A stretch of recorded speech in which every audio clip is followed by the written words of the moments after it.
Assalamualaikum warahmatullahi wabarakatuh.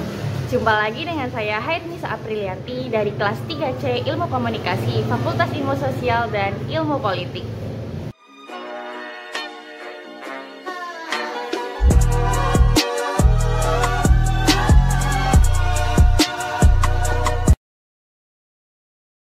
Nah, pada kesempatan kali ini saya akan menunjukkan seperti apa contoh komunikasi antar pribadi itu terjadi jika kita tidak bisa bertemu secara langsung atau bertatap muka dengan menggunakan metode wawancara mengenai semangat Sumpah Pemuda dengan menggunakan fitur video call WhatsApp.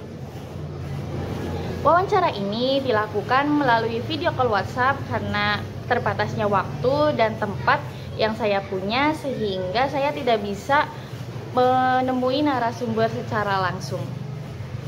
Lalu dipilihnya tema Semangat Sumpah Pemuda ini untuk memperingati Hari Sumpah Pemuda yang jatuh pada tanggal 28 September lalu.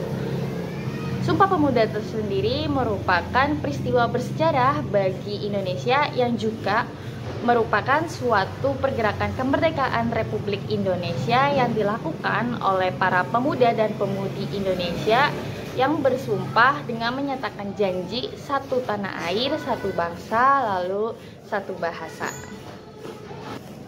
Lalu bagaimana pendapat narasumber saya, yaitu Aditya Birunusa selaku mantan ketua MPK SMK Negeri 1 Adiwarna periode 2017-2018 mengenai semangat Sumpah Pemuda pada anak zaman sekarang atau milenial ini. Yuk kita simak videonya berikut ini. Ya, nama saya Aditya Birunusa pertama. Kebetulan sekarang aktif bekerja di salah satu perusahaan di bidang teknologi, khususnya sih media jasa layanan internet. Dulu sempat berbagai organisasi untuk majelis musyawaratan kelas. Nah, menjabat jadi apa tadi ya? Menjabat jadi MPK itu tahun berapa? 2017 nggak sih? 17 18. Iya, benar ya? Oke. Jadi saya kan ditugasin buat bikin wawancara dengan berbagai ketua ya. Kan jadi saya pikir ketua nih berarti ada sangkut pautnya sebagai salah satu semangat Sumpah Pemuda. Saya mau nanya aja nih, menurut Masnya gimana semangat Sumpah Pemuda anak zaman sekarang? Apalagi kita kan sebagai milenial nih, anak milenial. Semangat Sumpah Pemuda anak zaman sekarang tuh gimana sih? Bisa mungkin pendapat Masnya gimana gitu? Oke. Untuk pendapat pribadi, semangat Sumpah Pemuda ya, mungkin banyak yang bilang kalau anak milenial sekarang itu kurang lah untuk Sumpah Pemuda itu ya kurang terlalu. Cuman ya dari Sumpah Pemuda sendiri kan itu sebuah ikrar janji ya, yang memang ditanamkan kepada kita ketika waktu sekolah. Jadi sebenarnya Sumpah Pemuda itu semangatnya nggak akan pernah luntur sampai kapanpun. Jadi kalau zaman sekarang tuh bisa dibilang udah agak luntur gitu ya? Apa gimana? Ya, kalau ada pendapat anak sekarang semangat Sumpah Pemudanya luntur sih kurang setuju ya kalau berikut soalnya. Ikrar janji kan memang udah terpupuk dalam diri gitu, meskipun misal seperti kita pendapat pribadiku, kalau misalkan semangat Sumpah Pemuda itu nggak harus melulu pengabdian langsung pada negara. Nah, contoh kayak Mbak Nisa nih fokus di kuliahnya untuk nantinya terjun ke masyarakat, atau misalkan seperti saya sendiri yang karirnya untuk negara di bidangnya masing-masing. Oh iya, betul. Jadi semua orang tuh sebenarnya punya semangat Sumpah Pemudanya sendiri-sendiri gitu ya, ada di jalannya sendiri-sendiri. Jadi tidak harus melulu buku-buku banget diperlihatkan gitu lah. Betul. Jadi sebenarnya apa sih makna Sumpah Pemuda itu? Apalagi untuk anak zaman sekarang, makna sebenarnya gitu. Kalau menurut pendapatku sih, makna Sumpah Pemuda adalah sebuah para pemuda-pemudi gitu, pemuda-pemudi Indonesia untuk terus mengembangkan bangsa ini baik di bidangnya masing-masing atau memang pengabdian secara langsung, entah apa namanya ya meskipun dibagi-bagi dengan aktivitas keseharian seperti contoh hal sepelenya lah, ketika kita berbahasa dengan teman sekitar itu menggunakan bahasa Indonesia yang baik dan benar, tidak menggunakan bahasa daerah ketika dalam satu kelompok ada yang tidak paham bahasa daerah tersebut. Betul banget. Oke, betul. Iya. Jadi maknanya Sumpah Pemuda itu juga bisa beragam ya dari setiap orangnya masing-masing ya. Ya. Yang untuk ini ada lagi nih. Ada nggak sih contoh dari semangat Sumpah Pemuda itu sendiri, dan kamu ini sendiri punya semangat Sumpah Pemuda nggak? Lalu kegiatan apa yang sudah dilakukan itu? Oh ya, pasti ada lah semangat untuk pemuda. Ya apa namanya? Zaman anak masih muda kan memang harus ambisius untuk mengembangkan bangsa dan negara dan berbagai macam bidang profesi atau aktivitas yang memang ini gitu. Contoh kesehari itu dilakukan sih lebih sungguh-sungguh semangat dalam mengembangkan keahlian itu. Dan aktivitas kita kan berguna untuk pembangunan, kalau di bidangku pembangunan untuk infrastruktur negara ya. Oh iya udah. Jadi sekarang ini sibuk kuliah apa sih? Kenapa sibuk kuliah apa? Kuliah kan Mas ya? Iya, kuliah kerja. Kuliah apa jurusannya? Telekomunikasi. Oh, telekomunikasi. Nah, kita sekarang jangan bahas yang baik-baiknya aja lah. Nggak apa-apa kalau mau bahas jelek juga kan ya. Jadi menurut kamu gimana nih sama anak-anak zaman sekarang yang melanggar, yang nggak secara langsung tuh mereka melanggar Sumpah Pemuda gitu, gimana tuh? Coba tanya lagi. Konteks melanggar yang seperti apa nih? Misalnya apa ya? Banyak sih ya zaman sekarang kayak Sumpah Pemuda. Kayak apa ya? Tuh, saya pikir dulu ya. Ya? Kalau kasus kemarin yang Sudirman dicoret-coret. Oh, yang coret vandalisme di mana? Patung Sudirman. Oh iya. Oh betul. Iya, itu gimana? Itu ya salah satu yang saya salahkan ya. Pemuda-pemuda kita tuh kurang banget memahami nilai-nilai dari pahlawan sendiri toh. Padahal di Sumpah Pemuda juga kita sudah dicantumkan kan harus mengabdi dan berbakti pada negara. Cuma ya seperti itulah, kita kadang satu kurang literasi, yang kedua kurang dari leluhur kita atau senior kita nih, kita hanya bidang pekerjaan atau bidang perkuliahan atau baik dari para pengajar juga kurang terlalu apa ya, sibuk banget, jadi lebih skill tapi skill untuk menghargai kebangsaan itu nggak terlalu ditekankan meskipun nggak semua. Iya. Berarti ada nggak sih kesalahan? Ya, berarti ada nggak sih kesalahan satu pihak yang membuat anak-anak zaman sekarang tuh membuat semangat Sumpah Pemuda itu jadi luntur gitu. Jadi anak-anak zaman sekarang kan ya gimana gitu kan kelihatannya, apa dari pemerintah tentang kurikulumnya atau tentang orang tua mereka yang kurang mengajarkan dari rumah. Menurut kamu gimana? Kalau misalkan menjadi siapa yang salah, aku nggak berani ya. Enggak, santai aja. Siapa namanya, spesial budaya juga kan kita udah mulai dicampur dengan budaya barat. Dan mungkin agak besar filsafat lah dari budaya kita sendiri gitu.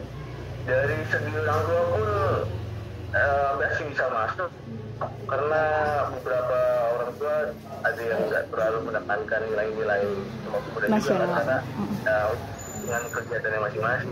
Dan dari pengajar pun kebanyakan pengajar juga mereka terlalu kaku di kurikulum. Iya, bisa betul bisa ekspansi ke materi yang lain gitu, atau ke hal-hal yang paling kecil aja, paling dasar aja, seperti contoh kayak kita lah yang orang Jawa gitu kan. Iya. Pas ngobrol ya orang Jawa kan Iya, langsung berbahasa Jawa gitu, melupakan orang-orang sekitar gitu. Ya itu pernah dibahas, kenapa sih kayak orang-orang Jawa itu kalau ketemu langsung ngomong Jawa gitu, orang-orang Sunda ngomong sama Sunda gitu. Terus yang apa selain Jawa Sunda itu jadi ofensif gitu loh, kayak ini kenapa sih orang udah ketemu ini langsung, iya tapi kan gimana ya, namanya orang udah nyaman gitu, udah ketemu sama satu jenisnya langsung ngomong yang emang nyambung aja gitu kan. Apa mungkin kitanya yang kurang peka terhadap sekitar, atau emang orang yang di luar Jawa Sunda itu terlalu sensitif gitu apa gimana gitu. Itu aja sih. Memang lebih asik sih kalau misalkan kayak ngobrol dari daerah teman-teman. Bahkan dalam konteks ini kan tiga berjanji untuk berbahasa satu berbahasa Indonesia, alangkah baiknya ketika ada teman yang tidak mengerti ya kita bahasa Indonesia lah. Iya, betul. Kadang kan kita masih nggak bisa ngontrol diri sendiri gitu kan. Itu aja sih.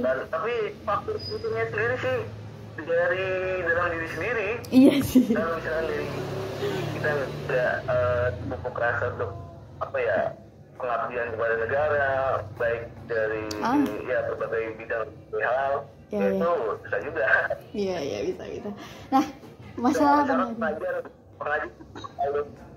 terlalu dalam nih, udah buku-buku untuk menanamin semangat muda, tapi kita sendiri mesti aci-aci ya, bisa juga. Betul. Merasa lebih hebat kali ya, karena mereka merasa punya ilmu yang lebih banyak gitu, jadi menganggap remeh orang lain gitu kan, merasa nasionalitasnya lebih tinggi. Nah, bahas tadi deh yang mengabdi negara, kan lagi ngetren banget nih yang polisi lagi bermasalah nih, banyak polisi bermasalah. Menurut kamu gimana deh? Kan jadi orang masyarakat tuh banyak nih yang jadi tidak percaya dengan polisi. Anak-anak muda juga jadi kayak, ih polisi begitu, saya nggak mau jadi polisi lagi gitu. Cita-citanya berubah, yang tadinya mau jadi polisi karena citra polisi buruk, mereka tuh jadi berubah pikiran untuk menjadi polisi. Itu gimana dah? Itu kan ada kan kaitannya sama pemuda. Semangat. Kita bahas dari sudut pandang polisinya ya. Iya. Aku nggak tahu. Iya, netral. Dari sudut pandang polisi, sekarang udah mulai marak satpam security yang pakai seragam persis kayak kepolisian. Iya, warnanya. Sudah aturan untuk perpanjangan tangan. Dari segi kepolisian lebih baik karena menjangkau banyak menjangkau ibaratnya sektor-sektor yang memang nggak masuk ke wilayah kepolisian gitu, kayak misalkan perusahaan-perusahaan dan kantor-kantoran. Jadi kalau misalkan ada sesuatu yang mencurigakan, umumnya sih contoh peredaran narkoba atau lain sebagainya di kantor itu bisa lebih cepat dicegah. Nah, isi masyarakat jeleknya masyarakat jadi merasa seperti dikekang gitu. Jadi gitu sih ada saat semakin banyaknya pelajar yang mirip dengan polisi, contoh anak muda yang misalkan ini merasa was-was tidak mengabaikan dari masyarakat sendiri, mungkin merasa ada kesalahan sih, jadi dia merasa was-was dengan pihak. Nah, untuk ini yang Kanjuruhan ya? Iya, salah satunya ya. Salah satunya kasus Kanjuruhan yang memang ramai yang nggak berbeda dengan kepolisian. karena memang faktornya banyak tuh. Dari satu sisi kepolisian sendiri nggak konsolidasi dengan pihak penyelenggara pertandingan, ternyata nggak boleh ada yang namanya gas air mata di stadion. Padahal SOP untuk pembubaran keramaian itu sudah benar menggunakan gas air mata. Salahnya lagi dari sisi kepolisiannya nih, mereka itu terlalu apa ya, bisa aku bilang arogan, agak naik karena banyak ketika supporter yang anarkis pun mereka jadi anarkisme ke polisi gitu, padahal niat polisi kan baik untuk melerai pas kesempatan tuh ya itu lah ya, kayak sama-sama salah gitu. Betul. Ya, Tapi untuk meningkatkan kepercayaan masyarakat sendiri juga saya masih nunggu itu ke kepolisian. Yang apa? Yang apa? Untuk meningkatkan rasa percaya. Oh, betul. Tunggulah inovasi apa nih yang bisa dilakukan. Jadi makin bertanya juga ya, gimana pihak kepolisian untuk menaikkan citranya kembali ya. Betul. Ada banyak nggak sih yang kayak ini kan ada nih di Twitter ceritanya. Di Twitter tentang akunnya itu namanya TXT dari berseragam. Nah itu tuh yang apa isinya tuh tentang anak-anak polisi yang cuma ngejar wanita. Terus dia kayak menjual jabatannya gitu loh. Kayak aku polisi nih, lu harus mau sama gua gitu. Menurut lu gimana dah? Itu kan kayak melanggar sumpahnya sendiri kan, apalagi sebagai seorang pemuda Indonesia gitu yang mengabdi kepada negara, tapi tiba-tiba dia kayak menyalahgunakan posisinya gitu. Ya? Dari sisi polisian mungkin dari sisi orangnya ya, si pelaku gitu. Dari si pelaku sendiri mungkin dia agak senang gitu, merasa bangga, mengapresiasi diri, masuk ke LG betul gitu ya. Kita menunjukkan bahwa inilah gue bisa berhasil masuk terus. Memang kalau sampai ada kata pemaksaan tadi ya itu ya udah baik juga lah, karena kan memang pada dasarnya kan mereka masuk atas dasar pengabdian. Kalau misalkan ada hal yang digunakan untuk kebutuhan pribadi, ya sudah melanggar sumpah dari jabatannya sendiri atau bahkan melanggar sumpah yang Sumpah Pemuda. Betul. Makanya itu saya juga bertanya. Hah? Kenapa? Kenapa? Lanjut. Gak apa-apa, lanjut aja. Tadi bilang aja itu aja gak apa-apa. Nah, ini itu doang sih, kayak gimana pendapatnya, apalagi kan menurut kamu sendiri deh, kamu percaya nggak sama polisi, apalagi tentang sumpahnya gitu untuk sekarang? Harus. Tidak. Berwenang sudah mulai turun, akan banyak nantinya, akan banyak arogansi dan anarkisme di masyarakat. Jadinya boleh tapi ya dengan tegas. Sebenarnya semangat Sumpah Pemuda itu kan gak harus anak muda kan, orang-orang yang sudah dewasa pun harusnya masih kan. Nah itu saya tuh berpikir kayak gimana sih ini politik Indonesia, kayak mereka tuh saya bingung banget sama mereka gitu, kayak buat apa gitu, buat apa baliho besar mereka, muka mereka, sedangkan anak milenial sekarang tuh kayak tidak percaya dengan politik sekarang gitu.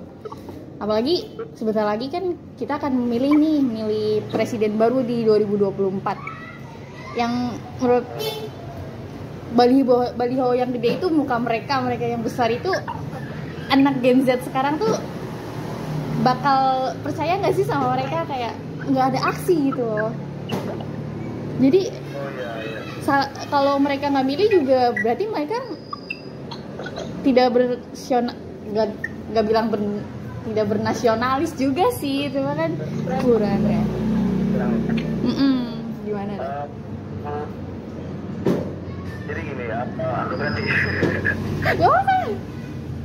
buat nama-namain durasi.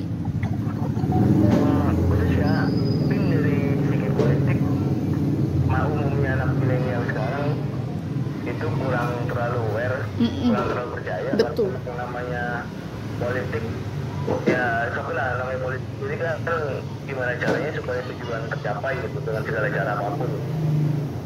Cuma kalau misalkan sebagai milenial nggak ambil alih ini dari sekarang, dari bakal habis nantinya dikuasai oleh generasi apa. Cuman sudah juga ada cumannya dalam satu konstitusi, misalkan dalam satu perkumpulan, anggaplah kita sebut instansinya misalkan DPR, ada satu yang benar, ya sisanya pada tikus semua.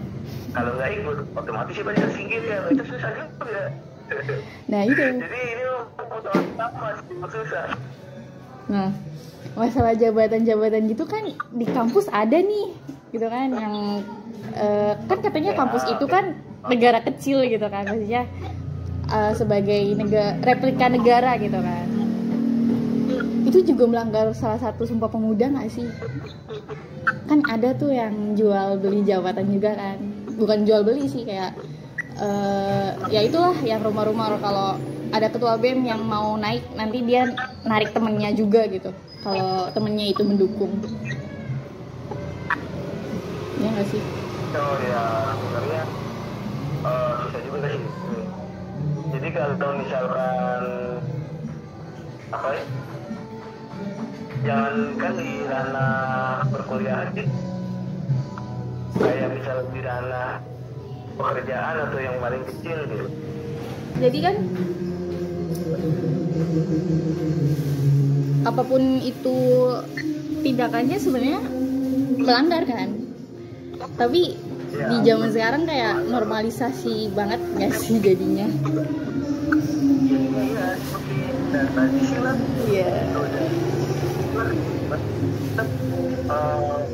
Jatuhnya itu melanggar, itu jelas soal nepotisme itu jatuhnya soal. Karena ada mereka yang berkesempatan atau berkemauan untuk mencoba gitu, jadi nggak ada celah untuk masuk. Ya juga sih, tapi kan jadi gimana ya, mereka aja melakukan itu dari yang kecil gitu loh, yang jadi jabatan kuliah lah atau jabatan apapun itu. Ini kalau memimpin negara kayak gitu lagi gimana? Berulang dong, circle lagi dong, cycle gitu kan, berulang kembali kayak. Ya. Lebih baik sih begini Pak, kalau misalkan ada satu grup atau satu perkumpulan yang memang benar fair gitu ya, benar fair, yang baik, yang dia maksudnya yang bagus, jadi naik gitu, atau misalkan berdasarkan hasil musyawarah dari anggotanya. Gue memang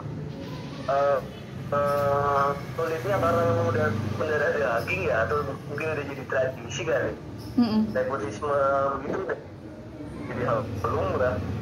Cuman memang disayangkan sih. Bahkan dalam pekerjaan pun juga sama. Iya. Misalnya ada anak lebih baik atau titipan dari orang. Betul. Tapi kita dari tadi kan bahas jeleknya mulu nih, balik lagi yang baik-baik aja deh. Kan salah satu Sumpah Pemuda selain bahasa, tanah air, apalagi lupa dah. Bernegara, nah belum tanah air satu. Tapi banyak juga ya pelanggarannya tentang bertanah air gitu ya. Kayak ada nih yang merasa lebih super apa namanya, dia merasa lebih tinggi karena suku dia lebih gitu, lebih berpuasa atau suku dia lebih banyak gitu. Ya anggap aja kita Jawa gitu, Jawa sentris lagi. Jadi nah, itu jadi bermasalah lagi gitu. Orang-orang di luar Jawa jadi melihat kita tuh, wah mereka arogan karena pusat ya gitu, karena Jawa sentris gitu. Apa-apa pembangunan ada di Jawa gitu. Itu gimana deh?